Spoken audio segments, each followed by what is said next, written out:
माननीय राष्ट्रपति जी, उपराष्ट्रपति जी, इस समारोह के केंद्र बिंदु श्रीमान शरद राव, प्रतिभाताई, स्पीकर महोदया,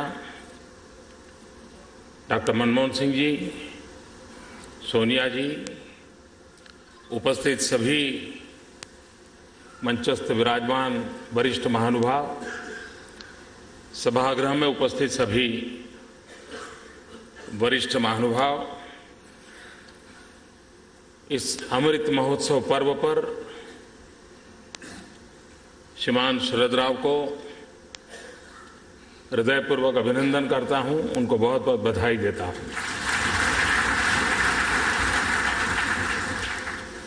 जब हम छोटे थे तो सुना करते थे, पूरे शब्द तो याद नहीं है लेकिन ऐसा सुनते थे, अमल करो ऐसा अमन में, जहां से गुजरे तुम्हारी नजरें वहां से तुम्हें सलाम आए। आज शरद राव जी का जीवन देखते हुए लगता है कि जहां भी उनकी नजर गुजरेगी सब दूर से उनको सलाम आएगी। और उसका कारण करीब करीब 5 दशक से ज्यादा अखंड एक निष्ठ साधना, वन लाइफ वन मिशन, ये हम सुनते हैं, लेकिन उसके लिए अपने आप को खपा देना सरल नहीं होता है। ज्यादातर आजादी के बाद और खास करके 70 के दशक के बाद देश में जो नेतृत्व आ रहा है वो राजनीतिक आंदोलन की कोख से पैदा होकर के आ रहा है। लेकिन शरद राव रचनात्मक कामों की कोख से पैदा हुए राजनेता है। पिताजी कोऑपरेटिव मूवमेंट से जुड़े थे, मां राजनीतिक जीवन होने के बाद भी शिक्षा के प्रति समर्पित थी, और उनके जीवन में भी, और आज भी शरद राव वो अपने प्रवचन में तो थोड़ा संकोच करके बोल रहे थे कि मैं थोड़ा बहुत समय शिक्षा के लिए दे रहा हूं, लेकिन जितना निकट से मैंने देखा है, जब भी उनसे मिलते हैं या उनके अगल बगल के लोगों से जानते हैं, अधिकतम उनका समय रचनात्मक कार्यों में लगा हुआ है। आज भी कोई बारामती जाकर के देखेगा तो चारों तरफ कुछ न कुछ रचनात्मक गतिविधियों में शरद परिवार की महक आएगी।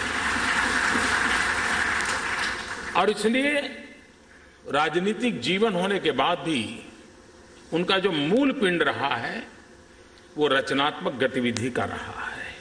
और इतने लंबे अरसे की राजनीति की सफलता का मूल भी वो रचनात्मक गतिविधि है।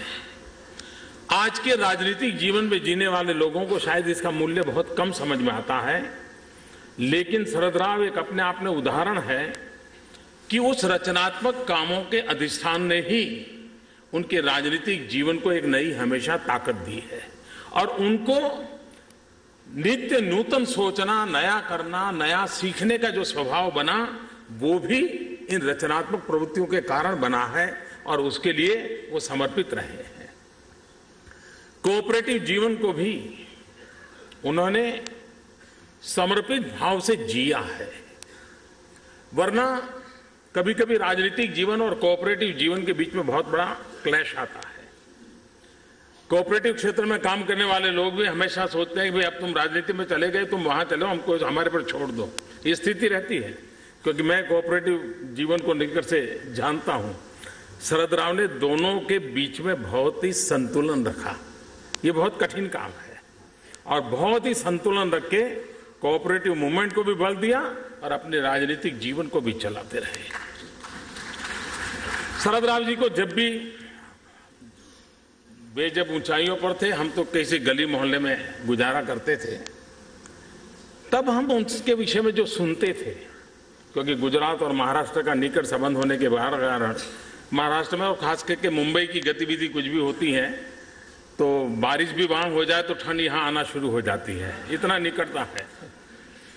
तो वहां कुछ भी होता तो पता। और एक बात खुल सामने आती थी कि एक अच्छे एडमिनिस्ट्रेटर के रूप में उनकी पहचान चारों ओर फैलती थी। और मुंबई को, जो कि हमारी आर्थिक जीवन को गति देने वाली नगरी, एक कालखंड आया, पूरा एक दशक आया कि जहां अंडरवर्ल्ड ने एक प्रकार से मुंबई के जीवन को तहस नहस कर दिया था और एक अंधकार सा माहौल दिख रहा था कि अगर मुंबई अंडरवर्ल्ड के हाथ में चला गया तो क्या होगा। और मैं कहता हूं कि शरद राव की हिम्मत थी और उनका कौशल्य था कि उन्होंने मुंबई को अंडरवर्ल्ड से बचाया, उसे बाहर निकाला। ये उनका सामर्थ्य था और झिझक नहीं थी। शरद राव की विशेषता रही है, जो मानते हैं वो करने में उनको कोई झिझक नहीं देते। मुझे भी कभी, एक बार मैं इजराइल उनके साथ गया था, काफी दिन साथ हुए थे, तो मुझे एक बात बताते थे कि मोदी जी, आप लोगों का प्रॉब्लम ये है कि आप लोग इमेज कॉन्शियस ज्यादा हो, आप परवाह मत करो, जो मर्जी पड़े करते रहो। क्योंकि उनका अपना कन्विक्शन था कि भाई जो है सो है, मुझे करना है और मैं करते रहूंगा। और वे उसको खुल करके करने का स्वभाव रखते थे और करते थे। अपने काम के संबंध में कमिटमेंट। एक दिन जब वो कृषि मंत्री थे तो मुझे टेलीफोन आया, उन्होंने कहा कि मोदी जी, मैं पुणे जा रहा हूं, लेकिन मैं बीच में 1-2 घंटे आना चाहता हूं, अगर आपको समय हो तो बात करना चाहता हूं। मैं को आप आइए, मैं एडजस्ट कर लेता हूं। मैंने कहा मुझे कोई खास, आप आ रहे हैं तो कुछ करना है तो नहीं, बोले आपसे ही बात करके आगे चला जाऊंगा। मैं कहा आइए। और मुझे बराबर याद है, वो पूरे गुजरात के खाका लेकर के आए थे। गुजरात में किस इलाके में कौन सी फसल होती है, किसानों की प्रायोरिटी क्या है, धीरे धीरे आपका किसान कॉटन की तरफ लुढ़क रहा है। और वो मुझे समझा रहे थे कि देखो भाई, तुम जरा लीडरशिप लो और किसानों से मिलो, उनको समझाओ भाई कॉटन वगैरह ठीक है, लेकिन देश को गेहूं चाहिए। और तुम्हारे गुजरात के किसानों को समझाओ वो गेहूं की ओर जाएं और तुम मुझे कुछ करके दिखाओ। बड़ा आग्रह किया उन्होंने। मैंने कहा कि आप कह रहे हैं तो मैं कोशिश करूंगा। खैर, कोशिश की, सफलता भी मिली। लेकिन जो डॉक्टर मनमोहन सिंह जी ने कहा और जो शरद राव जी ने कहा कि मैं नहीं चाहता कि इंपोर्ट हो, ये संभव कब हुआ कि पुणे जा रहा हूं लेकिन मैं बीच में अहमदाबाद उतरूंगा, मैं गांधीनगर आना चाहता हूं, घंटे पर तुमसे बात करूंगा और तुम अपने किसानों को समझाओ कि भाई कॉटन बहुत हो चुका, कुछ समय के लिए वो गेहूं की ओर जरा आ जाए, ताकि देश के लिए आवश्यकता है। ये जो भाव था, अपने काम के लिए जो कमिटमेंट था, ये कमिटमेंट मैं समझता हूं कि वरना मंत्री है तो चिट्ठी जाएगी, सूचनाएं जाएगी, अफसर लोग 2 फोन कर देंगे, लेकिन इस काम को अपना काम मान करके लग पड़ना, ये कमिटमेंट शरद राव को कभी भी मिली। शरद राव को कभी भी मिलिए, अगर आप 10 मिनट भी बात करोगे, इवन क्रिकेट के संबंध में। एक बार मैं भी क्रिकेट की दुनिया में आ गया था काम में और वे भी थे, तो उसके कारण मुझे मिलना होता था। क्रिकेट की बात अगर 8 मिनट हुई है तो 5-10 मिनट तो वो किसान की बात निकाल के ही रहते थे।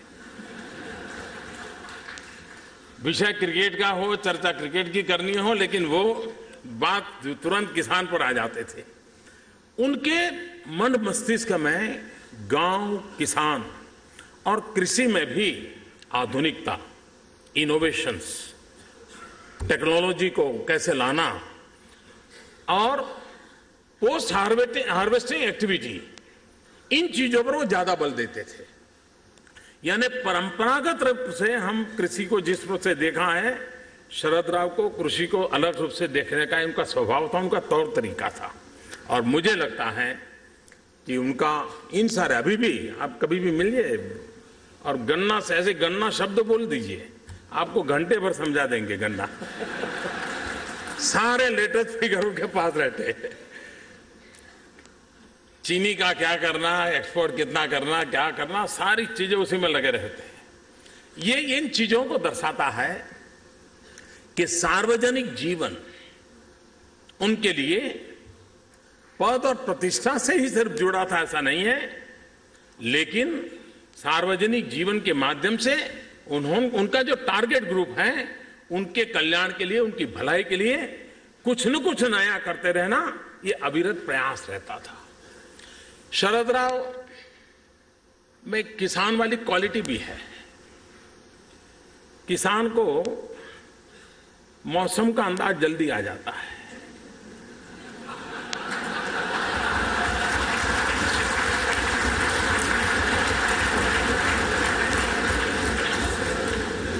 शरद राव ने उस गुण का राजनीति में भरपूर उपयोग किया।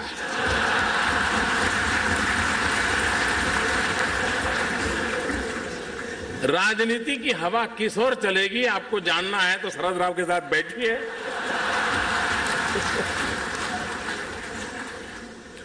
मुझे प्रतिभा ताई को एक विशेष रूप से आदर करना है। बाकी चीजें तो सुप्रिया बहुत अच्छे ढंग से बताएगी, लेकिन प्रतिभा जी ने एक अच्छा कलेक्शन किया हुआ है, देखने जैसा है। और अब तो उसको एक फॉर्मल व्यवस्था में भी रखा है। बारामती कभी जाए तो जरूर देखें। शरद राव ने सार्वजनिक जीवन शुरू किया, तब से हर छोटी मोटी चीज ने प्रतिभा ताई ने जिस प्रकार से संभाला है, संग्रहित किया है, उस पर नोटिंग किया है। 1950 में किसी ने शरद राव को पेन दी होगी तो देने वाला कौन, ओकेजन क्या, वो सब लिखा हुआ है और वो सारी चीजें रखी है। ये बारीकी वाला जीवन और एक राजनीति के साथ गुजारा करना, ये अपने आप में अद्भुत संयोग है। और इसलिए मैं विशेष रूप से प्रतिभा ताई को भी प्रणाम करता हूं, उनका अभिनंदन करता हूं और शरद राव जी को बहुत बहुत शुभकामनाएं देता हूं। बहुत बहुत धन्यवाद।